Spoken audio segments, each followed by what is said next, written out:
Welcome back everyone. इस video में discuss करेंगे जूट के बारे में, यानी कि कोरकोरस स्पीसीज के बारे में। इसका अगर हम स्पेसिफिकली स्पीसीज का नाम देखें, कोरकोरस क्या एक जीनस है एंड ओलियोटोरिस एक स्पीसीज का नाम है। तो सिंपली हम इसको कोरकोरस स्पीसीज भी बोल सकते हैं। तो सबसे पहले यहाँ पे आता है जूट की फैमिली। तो ये फैमिली मालवेसी से बिलोंग करता है। ठीक है, फैमिली मालवेसी से बिलोंग करता है। वर्निकुलर नेम इसका पट और पटसन होता है। प्लांट पार्ट इसका स्टेम, ठीक है, फाइबर की तरह यहाँ पे यूज किया जाता है। ये फाइबर की तरह स्टेम यहाँ पे यूज की जाती है। इन प्लांट्स की स्टेम यहाँ पे यूज की जाती है। इसके बाद नेक्स्ट आता है इसका primary centre of origin Africa माना जाता है एंड सेकेंडरी सेंटर में भी इंडिया और इंडो बर्मा या फिर साउथ चाइना इसका रीजन माना जाता है कि ये सेकेंडरी सेंटर ऑफ ओरिजिन है। Chiefly India, Bangladesh, China, Uzbekistan and Nepal के अंदर ग्रो किया जाता है। एंड इंडिया के अंदर ये वेस्ट बंगाल, बिहार, आसाम, आंध्र प्रदेश एंड ओडिशा के अंदर ग्रो किया जाता है, कल्टीवेट किया जाता है। जहाँ पे वेस्ट बंगाल की अगर हम बात करें तो यहाँ पे सबसे ये ज़्यादा प्रोडक्शन करता है। इवन अगर हम ओवरऑल बात करें तो जूट जो है इंडिया के अंदर सबसे ज़्यादा प्रोड्यूस किया जाता है। ऐसे टाइप के फाइबर्स निकलते हैं यहाँ पे इसके स्टेम से, जिनसे अलग अलग टाइप के प्रोडक्ट्स बनाए जाते हैं। नेक्स्ट आता है बोटेनिकल डिस्क्रिप्शन। तो अगर हम बोटेनिकल डिस्क्रिप्शन की बात करें तो जूट एक वुडी एनुअल, यानी कि एक साल में अपनी लाइफ साइकिल कंप्लीट करने वाला, यूजली ब्रांच्ड और with few branch at top. ठीक है, यूजली अनब्रांच्ड होता है, लेकिन कई बार क्या होता है टॉप के ऊपर कुछ ब्रांचेस भी पाई जा सकती है। तो ये कैसा है, woody annual, usually unbranched and top के ऊपर कुछ ब्रांचेस भी इसकी पाई जा सकती है। लीव्स की अगर हम यहाँ पे हम बात करें तो लीव्स इसके सिंपल, अल्टरनेट, ओवेट, सीरेट मार्जिन्स इनकी पाई जाती है। अब इनकी जो मार्जिन्स होती है इन लीव्स की वो सीरेट टाइप की होती है, थोड़ी सी यहाँ पे ऐसे सीरेटेड होती है, एक तरह से हम बोल सकते हैं दांतेदार होती है, with characteristic curved bristles. And इसके अंदर कर्व ब्रिसल्स पाए जाते हैं, छोटे छोटे बिल्कुल मुड़े हुए कांटे भी इसके अंदर पाए जाते हैं। फ्लावर इसका येलो इन कलर होता है एंड सोलिटरी, यानी कि ये सिंगली भी पाया जा सकता है या तो ये साइम के अंदर, ठीक है, साइमोस जो इन्फ्लोरेसेंस होती है उसके अंदर अरेंज होता है। फ्रूट इसका कैप्सूल टाइप का होता है एंड इसके अंदर कई बहुत सारे सीड्स पाए जाते हैं। ऐसा टाइप का फ्रूट होता है जिसके अंदर सीड्स यहाँ पे पाए जाते हैं। जूट फाइबर जो होता है एक्चुअल में एक बास्ट फाइबर होता है या फिर इसको स्टेम फाइबर बोला जाता है।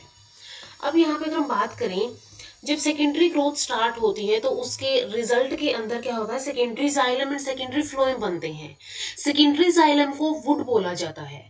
ठीक है, सेकेंडरी जाइलम को वुड बोला जाएगा। तो वुड यहाँ पे क्या होता है, fibre surrounding the woody central part of the stem. ठीक है, फाइबर क्या करता है, वुडी सेंट्रल पार्ट यानी कि सेकेंडरी जाइलम जो है, सेकेंडरी जाइलम को ही सेकेंडरी फ्लोएम सराउंड करके रखता है। एंड अगर हम फ्लोएम की बात करें तो फ्लोएम के अंदर अलग अलग टाइप के 4 से 5 कंपोनेंट पाए जाते हैं, जैसे कि सीव एलिमेंट्स होती है, सीव प्लेट्स होती हैं, फ्लोएम फाइबर्स होते हैं जिनको बास्ट फाइबर्स भी बोला जाता है, फ्लोएम पैरेन्काइमा होता है, इसके अलावा कंपेनियन सेल्स होती है।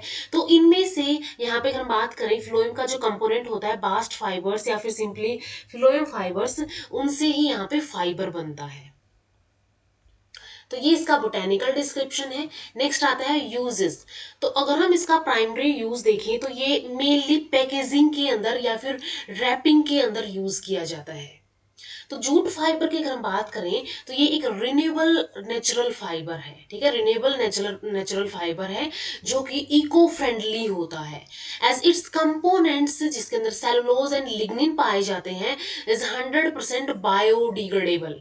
इसको ग्रीन फाइबर भी बोला जाता है क्योंकि ये रिन्यूएबल है एंड बायोडिग्रेडेबल है। इसके अलावा इसको गोल्डन फाइबर भी बोला जाता है इसके कलर की वजह से।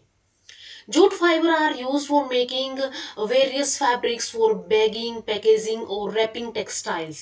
ठीक है, अलग अलग टाइप से बैगिंग के लिए, पैकेजिंग के लिए, रैपिंग के लिए इसका यूज किया जाता है। Fibres are also use to making rope twine या फिर मैटिंग बनाने के भी काम आता है। डेकोरेटिव फाइबर्स फैब्रिक्स बनाने के काम आता है ये। वोवन कारपेट्स, ठीक है, कारपेट्स की बुनाई करने में, कर्टेन्स, लिनोलियम, इसके अलावा ऑयल क्लॉथ बनाने के ये काम आता है। तो ये सभी यूजेस होते हैं इसके। ये जो है जियो टेक्सटाइल फैब्रिक की तरह भी यूज किया जाता है। देखो इसके अंदर दो वर्ड है, जियो मीन्स जो कि अर्थ से रिलेटेड है, एंड टेक्सटाइल यानी कि जो कि क्लोथ से रिलेटेड है।